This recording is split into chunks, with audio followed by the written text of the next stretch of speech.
Now stay with us. When we come back, Apple fans could be lining up before the iPhone 3G hits Canadian stores tomorrow. Howard Chewy owns at least 20 cell phones and runs an online cell phone forum. We're going to ask him whether or not the iPhone is worth the wait. Up next.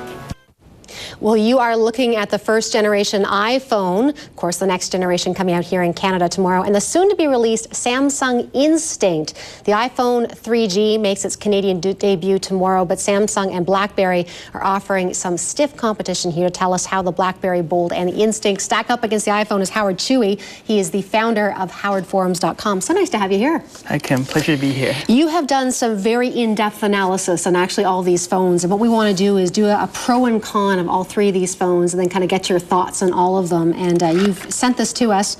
Let's start things off with the iPhone first off. And of course, it is the one being released tomorrow. What are the pros, in your opinion, on the iPhone? Well, the iPhone's got the biggest screen of the three, the Instinct, the iPhone 3G, and the BlackBerry Bold. It's also got the most storage, 8 or 16 gigabytes. It has the snazziest web browser. It has Microsoft Exchange support, and it has the best music player. So if you have an iPod already, it will actually sync with your iTunes library. Do you toss your iPod if you have the iPhone, or do you still hang on to it, do you think? Is it that good? Well, you can, sometimes you might not want to have the phone on. Right. I'm just thinking, but is it the same caliber as the iPod? It's the iPod portion is exactly like an iPod Touch. Well, that's good. So what are the cons then to the iPhone? Well, the iPhones, the data plans, they're probably a little more expensive than the other two, especially the Samsung Instinct. It's a touchscreen device, so if you're trying to use it, it's difficult to use it without looking at it, and so it's bad if you're driving. For so many reasons. I won't make a joke there. Yeah. We're also seeing on the screen here that Rogers, I guess you've only got one choice here. It's the only carrier. Fido has it too. Oh, they do? Okay. And the camera? Kind of so-so? Yeah, it's so-so. But you know what? None of them have very good cameras. Right, so don't look for a camera. Don't try and be a photographer with any one of these phones. Yeah. Let's take a look then at the BlackBerry Bold. And this is BlackBerry's, I guess, this is the most multimedia one they have. Is that an accurate way of looking at it? Yeah, you could say that. Yeah? Okay. I'm sure you could say it better, seeing how you guys do that. You do this all the time. Yeah. The pros on the BlackBerry Bold are what? Well, it's got a full QWERTY keyboard, so if you message, email, enter a lot of text, it's much better than a touchscreen device. It can handle Microsoft Office files out of the box, so you can read Word attachments, things like that. It has, all three have GPS. They have something called assisted GPS. The BlackBerry Bold actually has a full GPS, which will work when there's no network signal. I'm not sure how important that is, but well, tell me why it is important. Well, or it isn't. If your places where there's no network coverage, it's important, and you get lost. It's okay, important. So it's GPS when you actually don't have cell phone coverage. Yeah. Got it. Okay. Your cons to the BlackBerry Bold, excuse me. Wouldn't that be a nice little call for cold? Is that the display is just too small. Well, it's smaller than the other two. The other two have pretty big 3.1 and 3.5 inch screens. I think the Bold's got a 2.4 inch, but it does have the same resolution as the iPhone.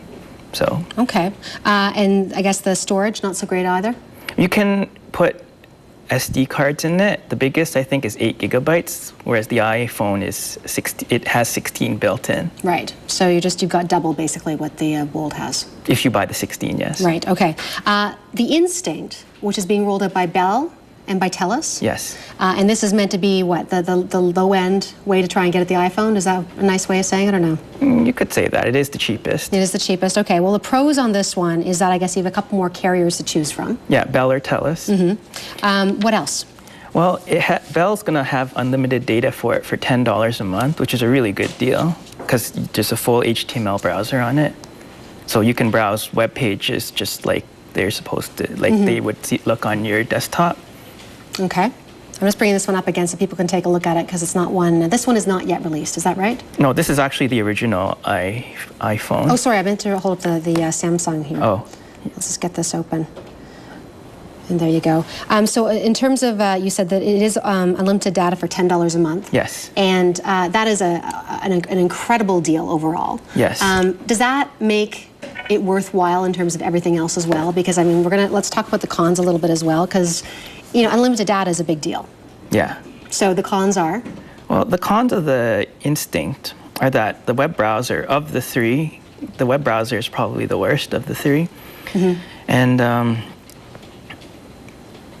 the Instinct also...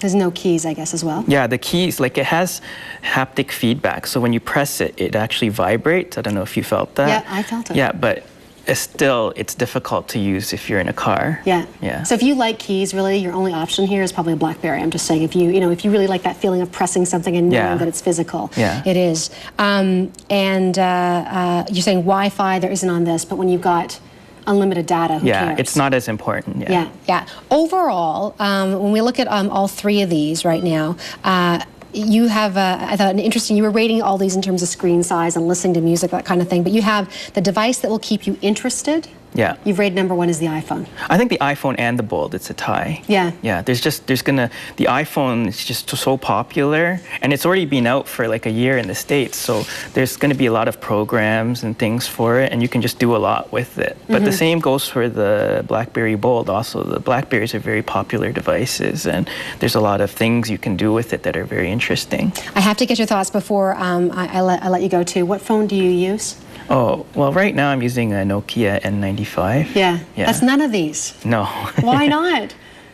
Well, I mean, the N95, would you like to see it? I would like to see it, yeah. All right. Well, it's got a... Let me take it here. I'll put it to camera here. So the N95 has a 5-megapixel camera. But really, I think what I like best is I like how it has buttons. Yeah. It's got like a regular keypad. It's easy to use without looking. It does a lot of stuff. It's fast. Yeah. Yeah. And so it's just superior to the other ones. Is it a smartphone as well? No, I don't know if it's superior, but it's just more for my taste. It works for you. Yeah, it works for me. Yeah. What do you think of the whole thing that happened with Apple, them reducing the price of the data plan and everything in the end? Do you think it was the right thing to do? I mean, do you think consumers will be happy with that? Yeah, I think so. Yeah. Well, we'll find out tomorrow, I guess, when everybody lines up to get it. Yeah. Howard, thank you so much. Right, thank you. That is Howard Tsui. He's founder of howardsforums.com, and he joined us here in studio. Just ahead.